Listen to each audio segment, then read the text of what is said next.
In the vast expanse of the cosmos where stars are born and civilizations rise and fall, the species known as the dresh held the reputation of being invincible. Their empire, sprawling across thousands of star systems, was a testament to their prowess in both technology and warfare. The dresh had conquered innumerable worlds, their fleets unmatched, their soldiers feared. Yet their narrative of invincibility was about to face its ultimate challenge from a species hitherto unnoticed on a small blue planet called Earth. The first contact occurred not in the vast dark of space, but within the silent confines of the United Nations Office for Outer Space Affairs in Vienna. It was a regular Tuesday morning when the message was received, a series of pulsing signals that baffled the greatest minds on Earth. As nations debated and scientists scrutinized, the message was finally deciphered, revealing not a declaration of peace, but a stark ultimatum. The dresh demanded Earth's unconditional surrender or face annihilation. Humanity, diverse in its culture, thought, and response, did not unite in fear, but in defiance. World leaders convened, strategies were formulated, and the human race prepared to protect its sovereignty. The response to the dresh was broadcasted from the same room where the ultimatum was received. Earth would not surrender.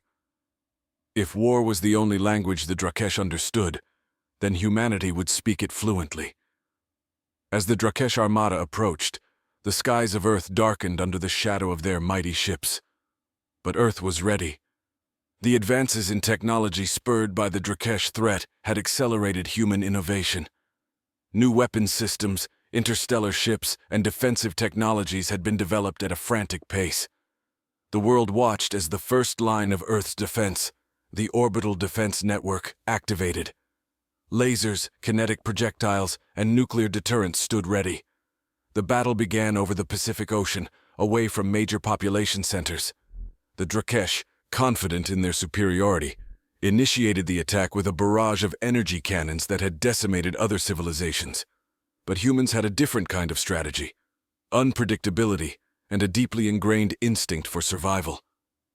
The dresh found their usual tactics ineffective against the guerrilla warfare tactics adapted for space.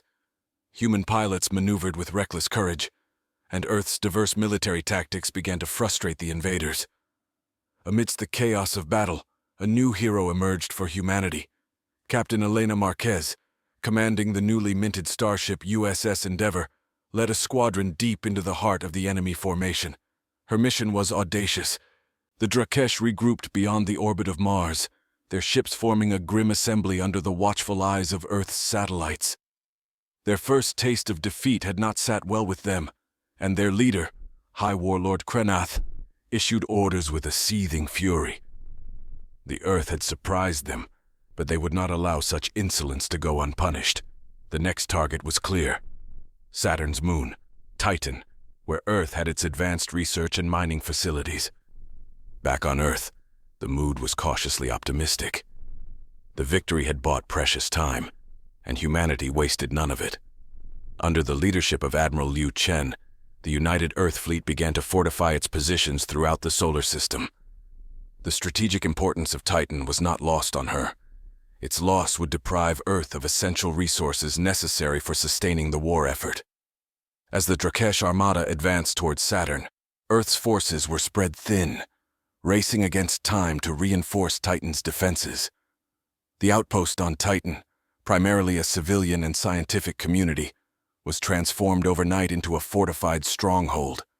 Scientists and miners were enlisted to prepare for the impending battle, their tools now repurposed for war. The dresh arrived with the fury of a storm. Their weapons, designed to tear through the fabric of space itself, unleashed upon the icy moon. The initial bombardment was met with a robust response from the newly installed defense systems. Ion cannons, recently developed from reverse-engineered dresh technology, pelted the invaders with precise and deadly fire.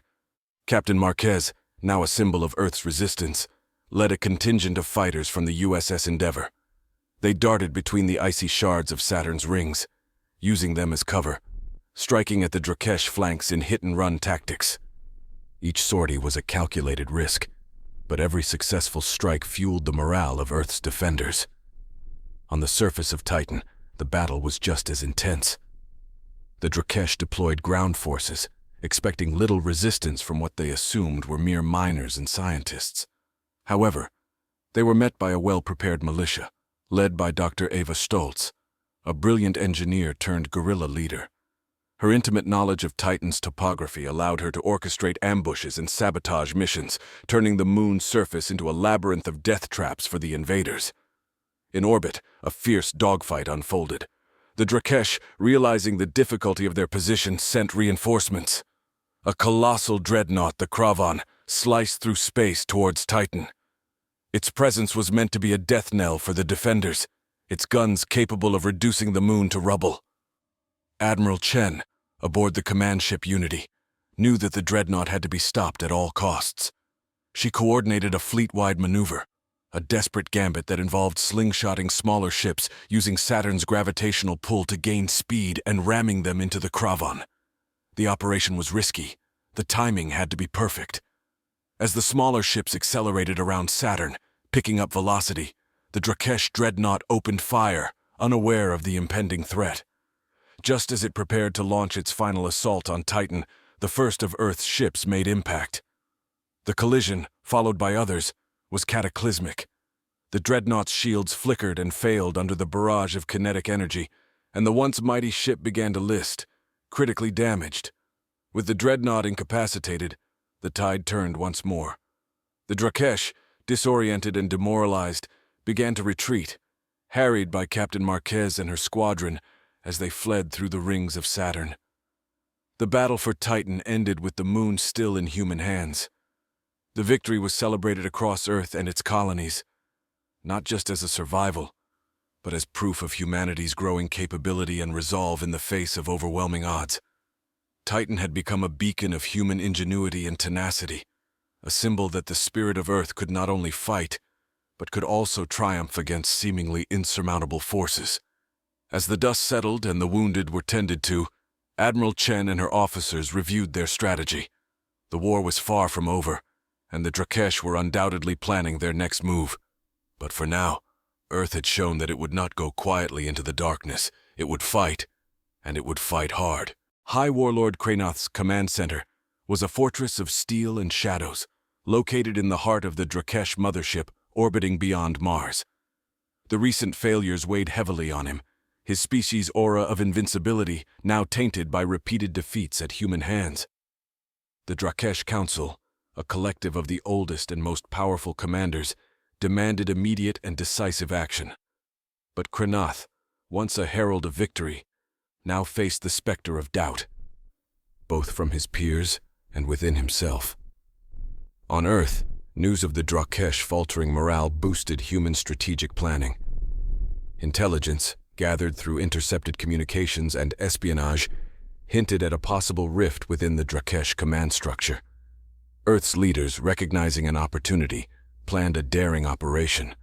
Codenamed Eclipse, the mission aimed to capture High Warlord Kranoth, believing that his capture would sow chaos among the Drakesh ranks and possibly bring the war to a swift conclusion. Captain Marquez, fresh from her victories, was chosen to lead the mission. The USS Endeavour was retrofitted for stealth, equipped with the latest cloaking technology reverse-engineered from Drakesh devices. The plan was complex. Infiltrate the Drakesh mothership, disable its communications, capture Kranoth, and escape before the enemy could mount a counterattack.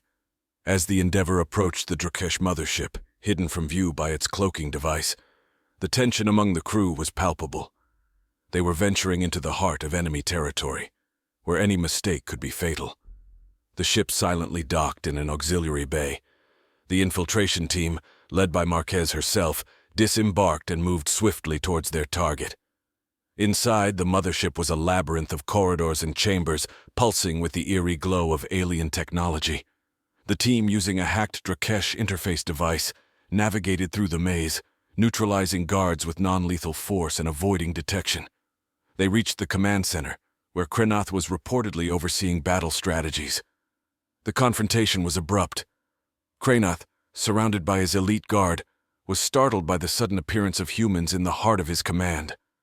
The battle that ensued was fierce and quick. Marquez and her team used superior tactics and technology, subduing the guards and capturing the High Warlord. With Kranoth in custody, The team raced back to the Endeavor, alarms blaring as the Drakesh realized the audacity of the intrusion. Earth's ship, still cloaked, began its perilous journey out of the mothership, dodging incoming fire and debris from defensive systems now fully activated. As they escaped into open space, the impact of the operation was immediate and profound. The Drakesh fleet, now leaderless, was thrown into disarray. Without Kranoth's unifying presence, factions within the fleet began to vie for power, each commander seeking to fill the void of leadership. Back on Earth, the capture of High Warlord Kranoth was broadcast across. Warlord Veran, now the de facto leader of the Drakesh forces, convened a secret council aboard the command ship Voracious. The atmosphere was tense, as the commanders present were aware that their civilization's fate hung in the balance. Veran, his features hardened by battle and loss, outlined his plan, a radical departure from their ancestors' doctrine of domination. He proposed an armistice, suggesting that the Drakesh could learn from humanity's resilience and adaptability. To some, this was anathema, but to others, it was a stark realization that survival sometimes required change. On Earth, Admiral Chen and her war council were cautiously optimistic. Intelligence reports indicated turmoil and possible fragmentation among the Drakesh. However, Earth's leaders were also aware of the potential for a trap. Thus, while they prepared their defenses and continued their offensives, they also considered the implications of a peace offer. To this end, they established a covert diplomatic corps, tasked with exploring the possibility of negotiations without compromising their military posture. The USS Endeavor, repaired and refitted after its daring mission, was now under the command of Lieutenant Commander Raj Patel, a tactician known for his sharp mind and unconventional strategies. Under his leadership, the ship patrolled the border zones, engaging in skirmishes with Drakesh forces, testing their resolve, and gathering intelligence. Meanwhile, Veran's proposal began to take shape. He dispatched envoys to neutral zones, areas in space where combat had not yet corrupted the stars. These envoys carried a message of truce and an invitation for Earth's leaders to meet at a neutral station orbiting Jupiter's moon, Europa. The message was clear. The Drakesh sought an end to hostilities, but on terms that needed to be negotiated. Admiral Chen, understanding the gravity of the situation, decided to send her own envoy, Captain Marquez, who had become a symbol of Earth's defiance and victory. Accompanied by a small team of diplomats and strategists, Marquez traveled to the neutral station, aware of the historic weight her actions carried. The meeting on Europa was fraught with tension. The Drakesh envoys, led by Veran himself, presented their terms: a cessation of hostilities in exchange for shared access to certain contested systems, and an exchange of technology. Months after the Treaty of Europa, the solar system was markedly different. The established zones of influence and joint research stations were symbols of a budding partnership between Earth and the Drakesh. Captain Marquez, now serving as an ambassador as well as a military advisor, shuttled between various diplomatic meetings, her role pivotal in ensuring the treaty's stipulations were respected and implemented. The Drakesh, under Warlord Veran's leadership, began to adapt to their new reality. The technology exchange, once thought to be a potential security risk, proved beneficial. Human ingenuity in energy conservation and propulsion systems meshed with Drakesh advancements in weaponry and shield technology, leading to innovations neither could have achieved alone. On Titan, the site of one of the joint research facilities, Dr. Eva Stoltz headed a project that was the epitome of this new era. The facility, a sprawling complex beneath the moon's icy surface, was dedicated to developing a hybrid propulsion system capable of interstellar travel at speeds previously deemed impossible.